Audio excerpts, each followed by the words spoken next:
কি সাহস রে বাবা মহিলার! বয়সটা যে 50 ছুঁয়েছে, সেদিকে কোনো ভ্রুক্ষেপই নেই। কি অ্যাক্টিভ সোশ্যাল মিডিয়ায়! ফেসবুক, ইনস্টাগ্রাম কিছুতেই বাদ নেই। সারা দিনে তার লাইক, কমেন্ট আর শেয়ারের ছড়াছড়ি। আবার টিকটকেও কখনো নায়িকা তো কখনো গায়িকা। বাপ রে বাপ, পারেও বটে। নিজেকে একেবারে টিনেজারে নামিয়ে এনেছে। এই তো সেদিন দেখলাম হই হই করতে করতে পার্টিতে মেয়ের সাথে ডান্স করছে। উফ, লজ্জার মাথা খেয়েছে একেবারে। হ্যাঁ হ্যাঁ, বলুন, যত খুশি বলুন। এসব শুনে শুনে গা সওয়া হয়ে গেছে, বুঝলেন? কি হয়েছে, 50 হয়েছে তো? 50 হয়েছে বলে ঘরের কোণে একটা সুতির ছাপা শাড়ি পরে বসে থাকবো নাকি? শুনুন, সারা জীবন শুধু এটা করতে নেই, ওটা করতে নেই, এখানে যাওয়া হবে না, এই শুনে এসেছি। যখন 16 ছিলাম, ছেলে বন্ধু তো দূরের কথা, কোনো মেয়ে বন্ধুর বাড়িতে গেলেও মাকে সঙ্গে নিয়ে যেতে হতো। আর পিকনিক, ঘোরাফেরা, সিনেমা, এসব তো অলীক কল্পনা ছিল মশাই, অলীক কল্পনা। তারপর যখন 20 হলো, বেশ রাঙা টুকটুকে বউ সেজে শ্বশুর বাড়িতে এলাম। বাপরে বাপ, সেখানে আবার এমন নজরদারি, কি বলি! কোনটা খাই না, কেন খাই না, হাতে কেন বড় বড় নখ রেখেছি, সকলের সামনে নাইটি পরতে আমার লজ্জা করে কিনা, মেয়ে মানুষ হয়ে এত হই হই কিসের, ইত্যাদি ইত্যাদি।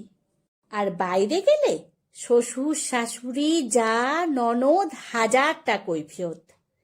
তারপর 25-এ যখন মা হলাম, সুতির ছাপা শাড়ি পরা ধরলাম, কোমরে আঁচল গুঁজে এমন দশভুজা হয়ে গেলাম যে কোথায় সিনেমা, কোথায় বেড়ানো, আর কোথায় যে আনন্দ, সব ভুলে গেলাম।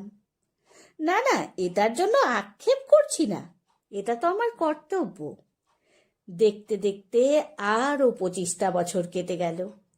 ছেলে আর মেয়ের পড়াশোনা, গান বাজনা আর ওদের সামাজিক প্রতিষ্ঠা নিয়ে ওদের সংসারও করে দিয়েছি নিজের হাতে। ওরা এখন যে যার মতো বন্ধু বান্ধব, হই হুল্লোড়, পার্টি, ভ্রমণ এসব নিয়ে ব্যস্ত। তাই আমিও একটা প্রোফাইল খুললাম, খুঁজে নিলাম নিজের একটা জগৎ। জানেন, আমার ফেসবুক ফ্রেন্ডের সংখ্যা এখনো 2000 ছাড়িয়েছে। আমার আবার ফেসবুকে ভেসে ওঠা ওই সব রেডিমেড কমেন্টে মন ভরে না। তাই ভালো কোনো পোস্ট পেলেই বড় একটা কমেন্ট লিখি। কত খুশি হয় ওরা, জানেন? আর আমার কবিতাগুলো যখন শেয়ারের পর শেয়ার হয়, তখন মনটা আনন্দে উথলে ওঠে। এই নিয়েই তো আমার একার দুপুরটা কাটিয়ে দিই রোজ। মেয়ে, জামাই, ছেলে, বৌমা ওরা যখন দুদিনের জন্য এসে আবার চলে যায়, তখন ওই খারাপ মনটা ভোলাতে খুব বেশি সময় লাগে না আমার। জানেন, আমি এখন নিজের পছন্দের মাছ কিনি বাজার থেকে, আর যে খাবারটা খেতে ইচ্ছে সেটাই বানাই। যেখানে যেতে ইচ্ছে করে সেখানে যাই। আর তো কটা দিন মাত্র পড়ে আছে, তাই না? নিজেকে কি করে ঠকাই বলুন তো? মর্নিং ওয়াক করি, কিটো ডায়েট করি, ঘন ঘন পার্লারে যাই, শরীর চর্চা থেকে মনের চর্চা সব করি এখন।